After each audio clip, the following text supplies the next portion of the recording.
This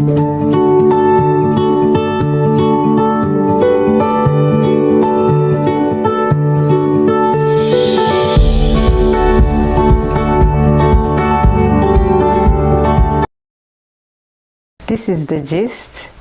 I am Pastor Olama Maji. Today with me on the gist, we have, as usual, very important topic. I have two people with me who will be introducing themselves, and when they finish, I will let you know the topic for the day. By my right, I have... Hi everyone, my name is Alice Flynn, and thank you so much for being on the gist. God bless you. And by my left, I have Miss Ann Lewis, and thank you for inviting me to the gist. God bless you, Miss Ann. You're welcome to the gist. So today we'll be talking on very important topic: silence in marriage. You know, the subject marriage is a very broad topic. It's not a discussion that can be finished in one sitting, but we are just going to be looking at a tiny aspect of marriage, which is the silence in marriage. Every marriage experiences silence, whether you know it or you don't know it. But today we are going to let you see, because most people don't even know their marriage is experiencing silence until you've listened to our discussion today. But I want to ask you, Miss Ann, what is your understanding of the word marriage? My understanding about marriage is about two people coming together in union to establish the purpose of man and woman coming together. From Bible, taking it from scriptural. So my understanding of marriage is husband and wife coming together, fulfilling the promise of God and the will of God in our family life. Okay, thank you, Miss Ann. How about you, Alice? What is your understanding of the word marriage? I think I would say the same, like Miss Ann said. It's more of man and woman coming together. Yes. Two people coming together. So I'm going to give us a definition here that I got from Google, and because I want us to talk about something from this definition, and it says is a formal union and social and legal contract between two individuals that unite their lives legally, economically, and emotionally. It's a union of a man and a woman enter into voluntarily to the exclusion of others. And when we look at kingdom marriage as well, is the solemn and public covenant between a man and a woman in the presence of God. So the word I would like us to look at right now is the word covenant. You know, when we look at the word covenant, what do you understand by that word covenant, Miss Ann? My understanding by covenant is an agreement. It's an agreement between two parties coming together, coming together and taking a decision legally or formally before the church, before a group of people, before the legal government organization, into union in their life, or having whatever agreement or whatever they want to do in life, whether being in marriage or anything in life. Covenant is about two people coming together, agreeing on a topic or on a decision in moving forward in life. Yes, thank you very much, Miss Ann. I think you've answered it. The word covenant is an agreement between two people. It could be between people, between companies, between organizations. And I just want us to see something like that word covenant. I think people underrate it when it comes to marriage. People forget that they made a vow in the presence of God that they will live together forever. I think that people are beginning to use the word W-O-R-L-D as their standard instead of the word of God. And that is why people are missing it in marriage. So, that is the definition of marriage. You've heard it from Miss Ann and Alice, and we're going to go into the topic of the day. Before we go into the silence in marriage, I just want to say that people are because the devil is so much against marriage, because God is an institution established by God. God approves it. And because God is in support of marriage, that is why the devil keeps fighting marriages. Anything that the devil is anti-God, anything that God approves, the devil is usually not happy with it. Now we are going into the silence in marriage that we are talking about today, or we want to talk about today, for people to understand what it is. When you hear the word silence in marriage, what do you understand by it? Miss Anne, let me start with you again. The word silence in marriage, from my point of view, is about those things that bothers you, those communication that culturally or economically or environmentally you're not meant to talk about in your marriage, because some people perceive marriage to be perfect. So when you start talking about your concern in marriage, people frown at you, people give you the look. So it's that thing that it's not discussed, it's not known, it's not heard. And usually people just keep it within themselves and they harbor it, and it just builds up and it just builds up in their relationship, in their marriage. So yeah, a lot. There are other factors related to it. There are other things that lead to that, but it's just that thing in marriage, the communication or a word or an action that is not being heard or not being talked about. Okay, thank you, Miss Anne. So what do you understand by the word silence in marriage? Alice? I think I would agree with what Miss Anne said. It's more, and I'll put more of communication. It's more of you trying to communicate with your partner and then not getting the point, and then at the end of the day you're getting upset, or you're keeping everything inside you. In those lines. Yeah. So I have a book, The Silence in Marriage, that was written by me, and if you get this book, there's a lot that it talks about, a lot it talks about on silence in marriage.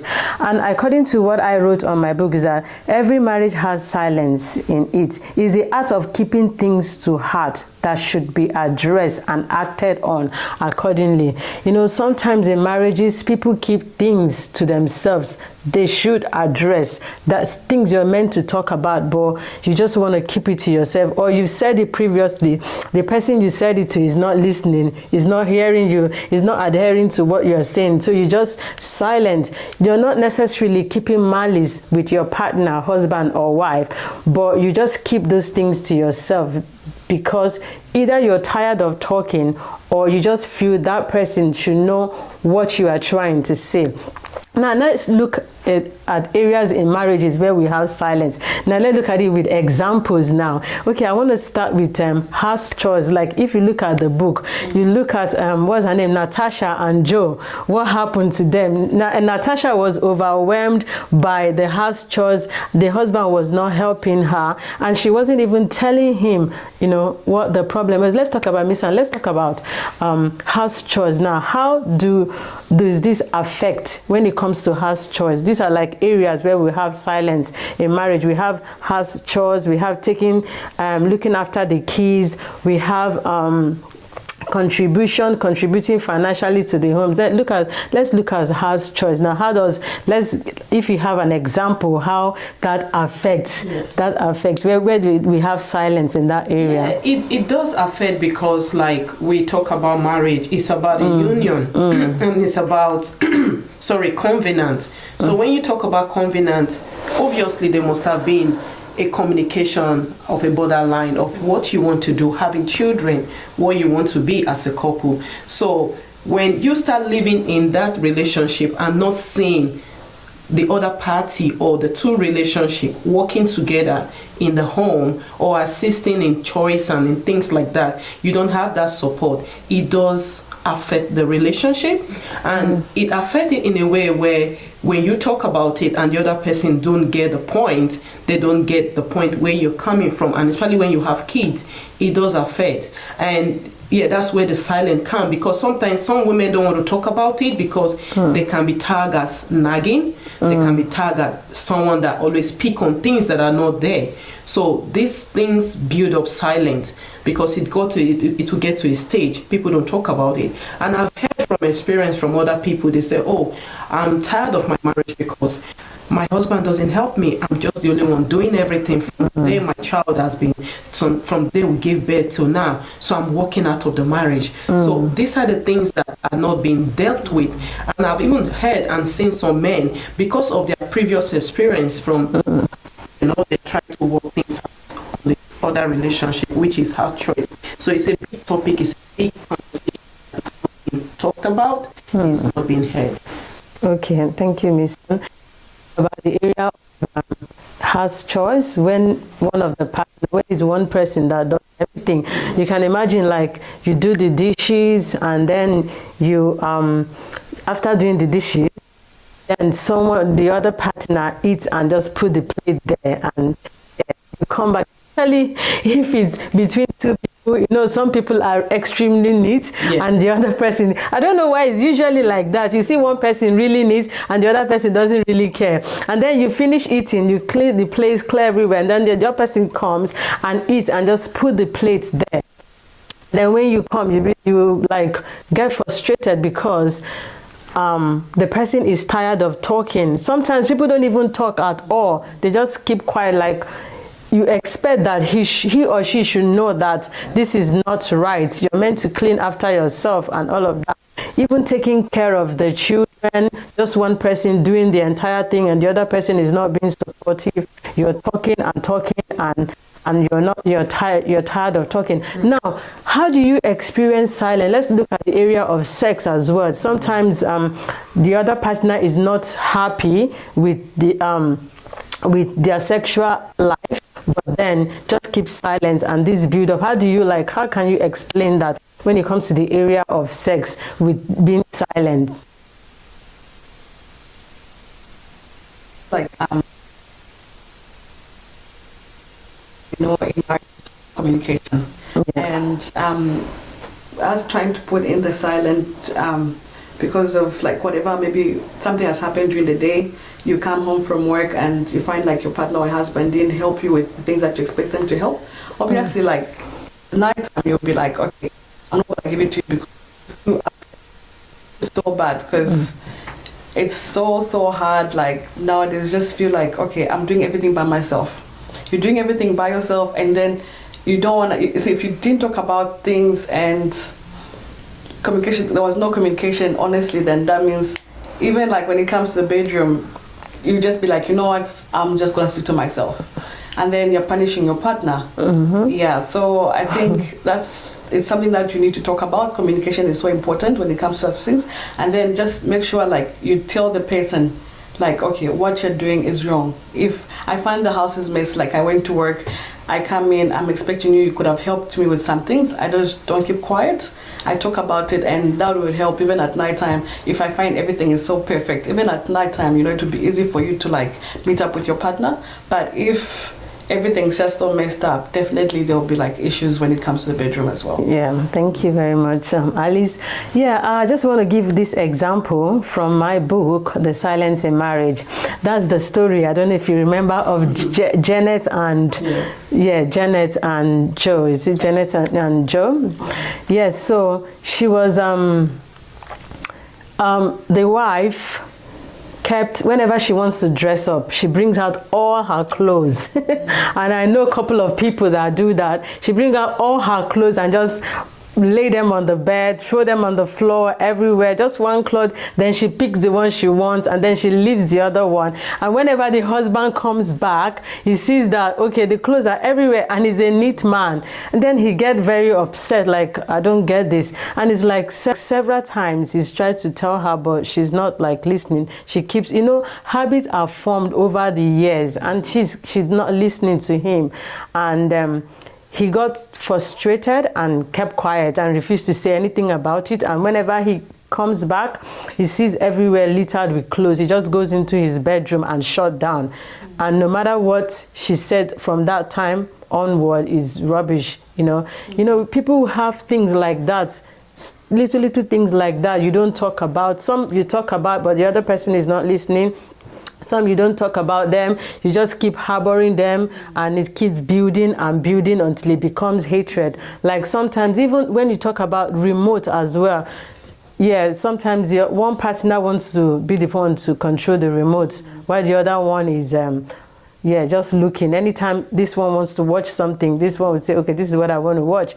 Then the other one just keeps quiet. And little things like that in marriages. Can you share do you have any other example? Talk about remote, house chores, sex, taking care of the kids. Any other area you like to talk about when it comes to that people experience silence?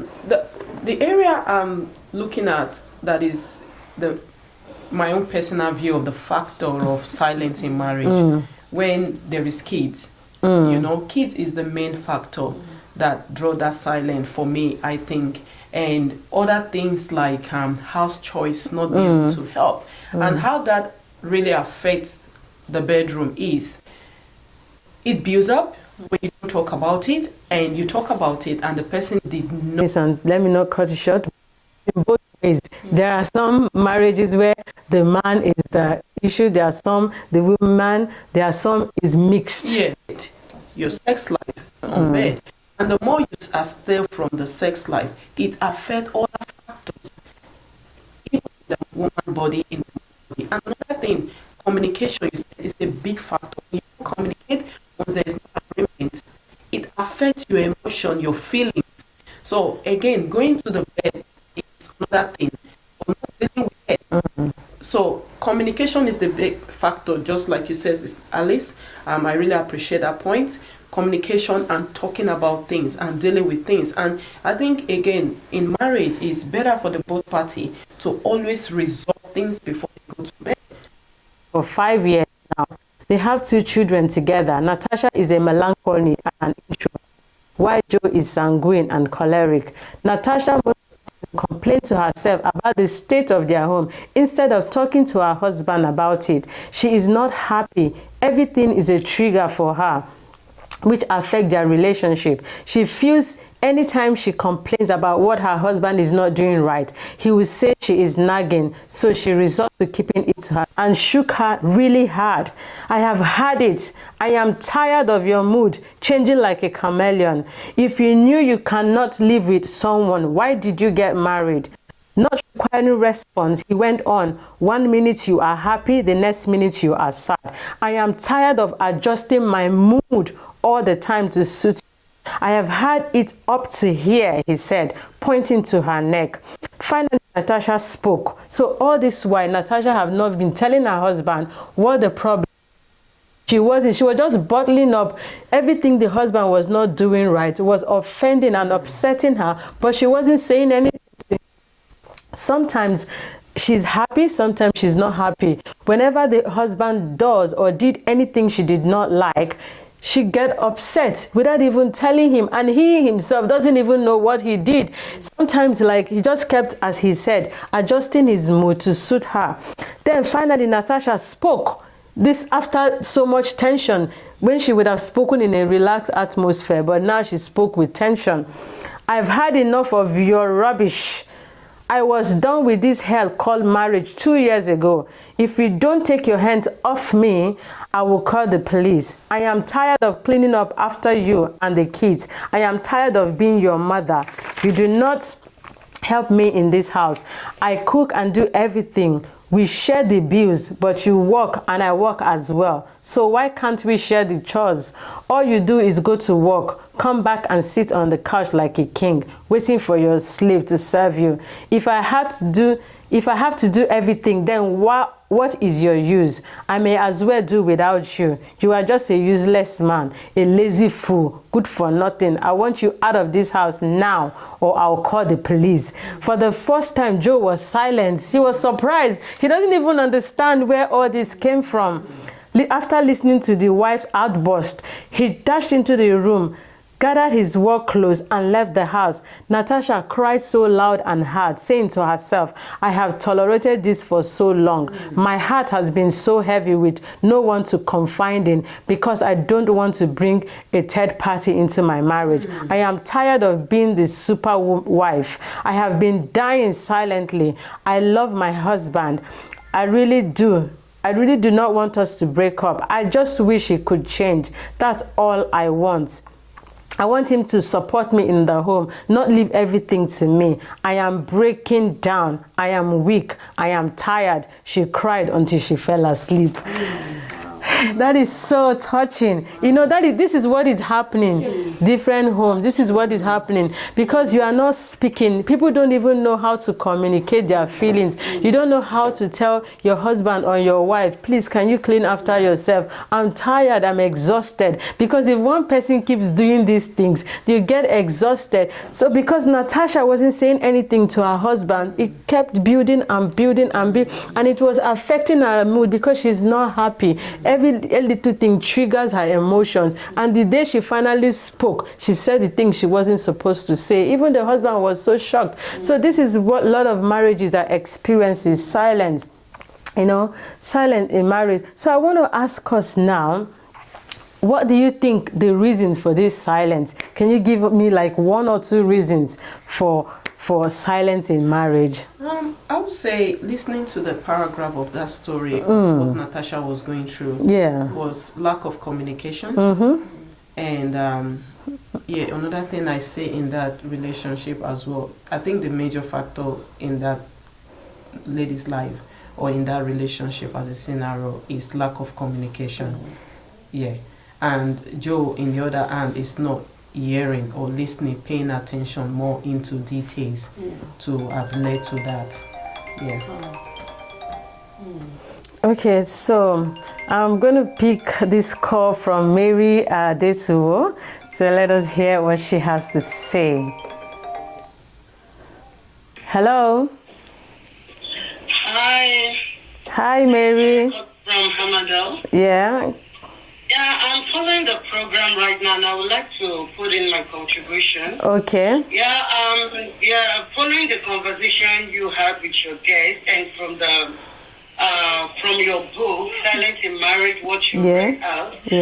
From my own point of view, I will start by saying it's very, very important before going into a marriage to know who your partner is and to know if you can deal with him or her. And another point I would also like to make mention is if both parties are best friends, they try to make themselves friends, I believe they will be able to speak of if anything has gone wrong or anything is going wrong. So, from my own hand, you have to prepare yourself because marriage is a lifetime thing. It's not just something you rush into. Like most of the teachings I've listened to, they say so many people prepare for wedding, but they never prepared for marriage. They never go for counseling. They never have the proper understanding of what marriage is. And most people even go into marriage with this mentality of being at the receiving end. And you're not even thinking of the sacrifice you're going to give into that marriage. And marriage, you are going into marriage is to complement each other. So I believe before they sign the contract, they should be able to iron things out. Ask, okay, this is it. How would you like to handle things? Are you this kind of a person that likes to invite maybe third party into any issue at home, or how do you handle issue? How do you handle stress? And okay, I'm good at this. You understand? During your courtship, you should be able to know, okay, this aspect he is this. On this aspect, she is this, then you will be able to compliment him on her on that area. And I think it's better you draw the line before going into that marriage. Prepare your mind ahead, because you going in, you should know at the back of your mind as a lady that you are going to give out of 100%, you'll be giving up to like 70 of it, because the man can never do all what you're going to do. They can only assist you. The grace is quite different. So, silence in marriage, a lot of people suffer this because they don't know what they are going into. They actually thought maybe going into marriage is just to go there and have fun. They never discuss about having children. How many children are we going to have? When we start having children, how are we going to share the duty? How are we going to go to work? Will you take more? You understand? I think everything is based on arrangement. When both parties speak, they will understand each other and they will be able to draw the line. So, okay, once we start having kids, this is what is going to happen. This is how we're going to do things. Okay, I'm going to help you in this aspect. You face the children. Why I do this? Okay, you face this aspect. I will face this aspect of the house. So I believe if proper communication is there, and if both parties are very good friends, that they don't even look at each other as a husband and wife, because I believe if they are coming together, they see themselves as a friend, it will be much easier for them to express their feelings easily. Okay. You understand? So that's what I think. Yeah. Yeah. Thank you, Mary. Thank you for your contribution. God bless you. Yeah. So I think Mary has actually preempted some of some answers to questions that will come later. But yeah, that's a very good one. Yeah, Mary feels that you have to know the person you're getting married to, and you both of you have to discuss, communicate how you will handle things in the house, how you will handle the children, how you will handle the church. And she feels that if the person is your friend, it will be easy for you to communicate. One thing I want to say to you, Mary, is that one thing is that people temperament differs. There are people whose temperament, which I wouldn't say is a good thing or a bad thing, but some people's temperament is very difficult for them to express themselves. Some people are just like that. It's difficult for them to express. Even if they are your friend, your best friend, it's difficult for them to just keep saying. Some people, it might be easy for you to just keep saying. They would keep saying it. But for others, it's kind of hard. And sometimes they consider your emotion. Even if you are my friend, sometimes I'll consider your emotion before want to keep repeating things to you. But yeah, Mary, thank you very much for that contribution. That's a good one. So you talked about communication, isn't it? Yeah. For the reason for the silence. So why the silence? Talk about communication. Yeah, I just want to say a little thing about what Mary said, just to chip in. Okay. Like Mary did mention that talking about things of how you want your marriage to run, you plan it before you go into a relationship. Yeah. But I just want to use this opportunity to tell Mary that marriage is deeper than just talking about relationship. It's just like, and I'll use an example of like the world we live in. There are a lot of noises around. There's a lot of things. A man, when a man and a woman come together, courting into getting married, to them, it's a perfect thing. Where they talk about, this is what we want, this is what we're going to do, this is what we're going to deal with things, this is how we're going to plan our life. But until you walk into it, you will start seeing a lot of things that you don't even know, a lot of things that person don't even know about themselves. That is one thing I've come to understand in marriage. I'll give my example later, but I'm just going to say that marriage, it's good to communicate. It's good to talk about things. It's good to plan. But what I see a lot of marriage so far is people go with that black and white, this is what we plan. Forgetting that the black and white plan should be something that you hold on to when it comes to that difficult time in your marriage. You remember your plan and you go back to the drawing board. Because if you go with the black and white into the marriage, when you start seeing those other things that person doesn't even know, you don't even know that your strength can carry it, that is where people keep silent. That's when people can't cope. That's when people, instead of dealing with things, people don't want to even deal with it because they didn't expect that in that relationship. So marriage is it's deeper than just discussion and plan. Because things come up. Even sometimes partners don't even expect. They don't even believe that, oh my God, I can't believe I can react this way. But marriage pushes your limit. It brings you your real self that you don't know. Thank you very much. Yeah, thank you very much, Miss Ann. Yeah, that is true. That is true. So you're saying that it's not just about discussion, it's deeper than discussion. When you are in there, that's when you really know what you are in for. Sometimes the other person, no matter the number of years you've spent together, you don't completely know their character or see their character. Because sometimes there's a difference between when you see someone once in a while and when you are personal living in the same house. We've got a lot of instances where two friends, that see each other like, oh, we are best buddies, we are best friends, and then one say, okay, come and live with me, and then 2 weeks, 3 weeks, they have issues, they can't even live together. But when they were living separately, it was easier for them to relate. But now that you're in the same house, it's not as easy as it seems. So when you are living together with someone, it's a different ball game entirely. So